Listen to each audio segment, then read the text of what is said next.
In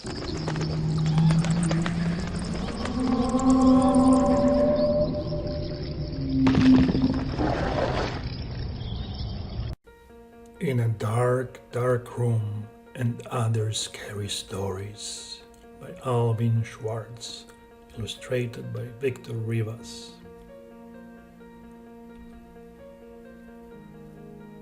To Calliope, to Esther.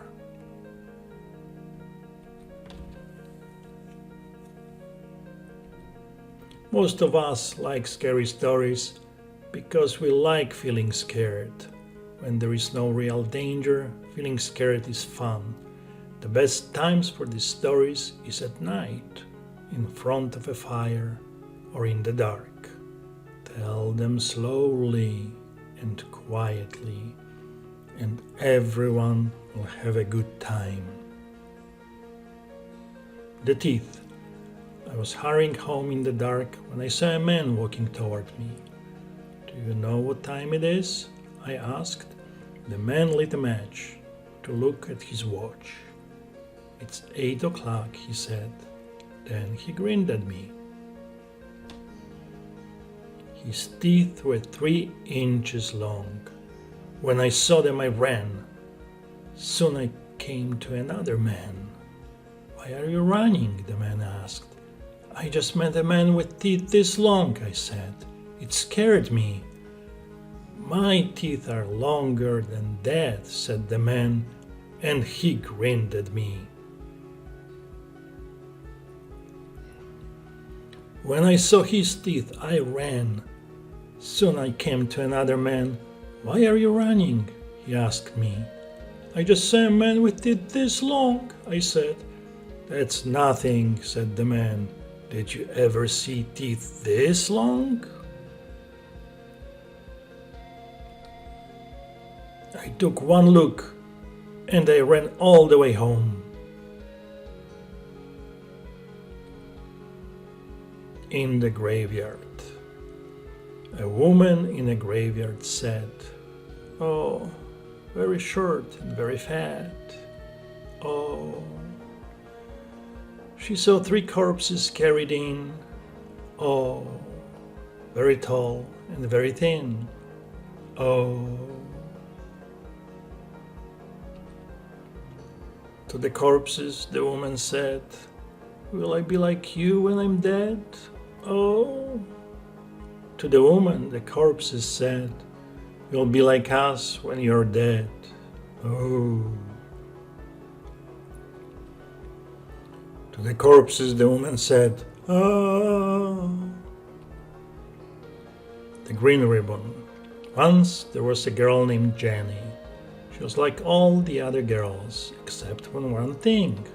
She always wore a green ribbon around her neck. There was a boy named Alfred in her class. Alfred liked Jenny, and Jenny liked Alfred. One day he asked her, Why do you wear that ribbon all the time? I cannot tell you, said Jenny. But Alfred kept asking, Why do you wear it? And Jenny would say, It's not important. Jenny and Alfred grew up and fell in love. One day they got married. After their wedding, Alfred said, Now that we are married, you must tell me about the green ribbon. You still must wait, said Jenny. I'll tell you when the right time comes. Years passed. Alfred and Jenny grew old. One day Jenny became very sick. The doctor told her she was dying. Jenny called Alfred to her side.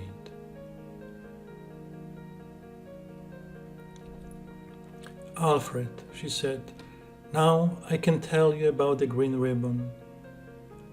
Untie it, and you will see why I could not tell you before. Slowly and carefully, Alfred untied the ribbon, and Jenny's head fell off.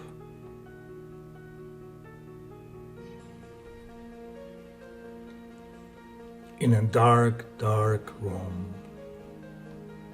In a dark, dark wood, there was a dark, dark house. And in the dark, dark house, there was a dark, dark room. And in the dark, dark room, there was a dark, dark chest.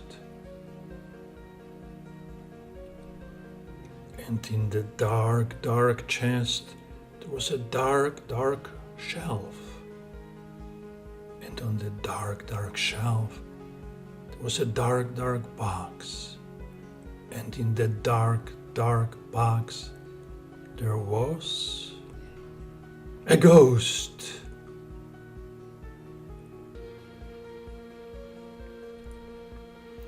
The night it rained.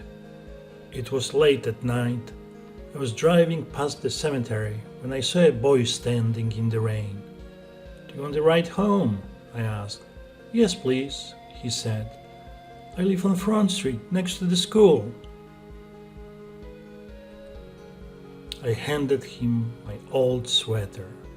"It's cold tonight," I said, "and you're wet. You had better put this on." After that, we did not talk. When he stopped at his house, I said, "Keep the sweater, I'll get it tomorrow. What is your name?" "Jim," he said. "Thanks for the ride." I stopped for the sweater the next day. A woman came to the door. "Is Jim at home?" I asked. "I have come to pick up my sweater." She looked at me in a strange way. "It must have been another boy," she said. "Jim is our son, but he has been dead for almost a year. He's buried in the cemetery." I told her how sorry I was, and I left.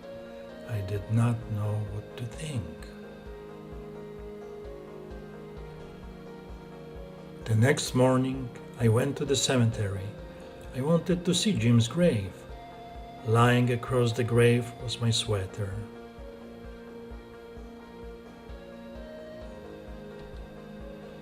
The pirate. Ruth was spending her vacation with her cousin Susan. "A pirate once lived in our house," Susan told Ruth. "He died in the room where we are staying. His ghost is supposed to haunt that room, but we have never seen it." "I don't believe in ghosts," said Ruth. But the thought of pirate hunting her room scared her a little.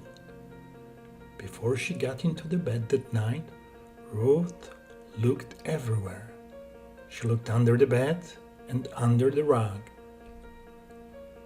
in the closet and in the drawers, behind the dresser and behind the curtains,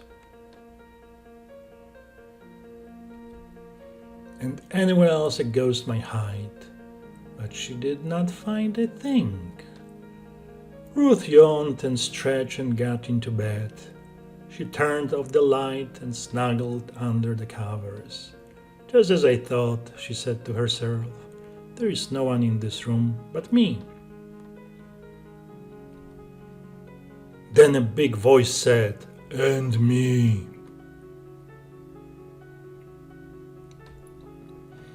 The Ghost of John. Have you seen the ghost of John? Long white bones and the flesh all gone. Ooh, wouldn't it be chilly with no skin on?